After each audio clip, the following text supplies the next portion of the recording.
Hey guys, this is Justin from thecarflip.com, and we are doing another Ask Me Anything question. This one comes from Eric, and his question was kind of twofold. And I've got a weird little sun thing going on here. I'm actually on the way to dinner right now. I'm meeting my wife and father-in-law. He's visiting, so we're doing Mexican, which is one of my top 5 favorite meals. Big fan of the enchiladas. But Eric's question was, and the 2 questions. One was, is there a limit that I won't spend over? Basically, is there a cap or is there a number that I'm not willing to spend on a flip? And I'm assuming he was also asking, is there a certain price range that I like to stay in? And then the second question was, how do I determine what vehicles I'm going to buy? He's noticed that I like Jeep Wranglers, which I do. I've got 4 right now, I think. So I do enjoy the Wranglers, and I also know a lot about them, so it makes it easier for me to flip them. But we'll start with the first question: is there a number that I guess have set that I won't spend above? And to that, it's kind of a yes and no. No, because if I'm riding by right now and on the side of the road I see a Ferrari or a Lamborghini priced for $30,000, I'm gonna stop and I'm gonna look at it, and if it's a real Lamborghini and there's nothing wrong with it. When I say real Lamborghini, there are kid cars that look like Lamborghinis but aren't really. But yeah, I'll buy it. Sure, $30,000 right now.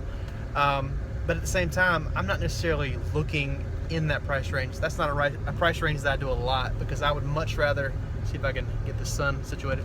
I'd much rather have 10 $3,000 cars than one $30,000 car, because your margin generally isn't, it's not 10 times as much if you buy the car that costs 10 times more. So if I spend $3,000 or I spend $30,000, I'm not going to make 10 times more on the $30,000 car. So I'd much rather have the $3,000 car. And as far as what range, generally I am buying cars between $1,000, and every now and then you get one for 5 or 7, but generally between $1,000 and $5,000 is my sweet spot. Now, I just bought a Jeep the other day for 10. I just bought a pickup truck for 57. So that's not a set in stone number, but I do really well in that price point. Otherwise, let's see, your other question, and I'm like driving and forgetting everything as I'm driving. The other question was, how do I decide exactly what cars to buy? Now, for me, I like to buy things that I'm familiar with, which is why I do end up buying Jeep Wranglers, because I know them. Which is why I end up buying a lot of Chevrolet Trailblazers, because I know them. I've done a lot of them.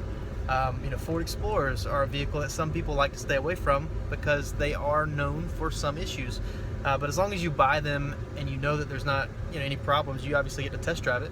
I'm okay buying a Ford Explorer. So I buy things that I know, and you get to know cars by selling them, by buying and selling. So if you like Mazdas, or I forget what the other one, I think Mazdas, and there was another one you mentioned. But, I'm not as big a fan of Mazda. Mazda has not been the most reliable car in my experience. Now, maybe some of their newer stuff is different, but the cars that you're going to buy between $1,000 and $3,000, I'm not the biggest fan of Mazda. But you really use your best judgment, and you're very careful when you go to buy the car, because that's when you make your money, is at the buy. If you buy something that has a big problem, obviously there goes your profits. So I don't only buy one particular kind of car, but I do tend to buy things that I'm familiar with. I'm very familiar with Chevrolet Silverados, and Ford F-150s, and Ford Expeditions. Nissan Quests are one I've done a lot of. I kind of learn cars as I go, and I tend to kind of add on, like a Chrysler Pacifica. I've done several of those. And so you kind of learn the quirks and the little traits that they're known for. And that's how I've been successful, as I've not just went out and bought random vehicles. I've dealt with things that I know, and I've not gotten too adventurous on that. So hope that helps. And if there's anything else that I can help you with, and I'm waiting to merge into traffic here, I'm going to go right now, try not to get in a wreck. If there's anything else I can help you with, Eric, please feel free to let me know, or anyone else watching this video. I'd love to be a help to you in any way that I can. And I'm going to sign out. Have a great day.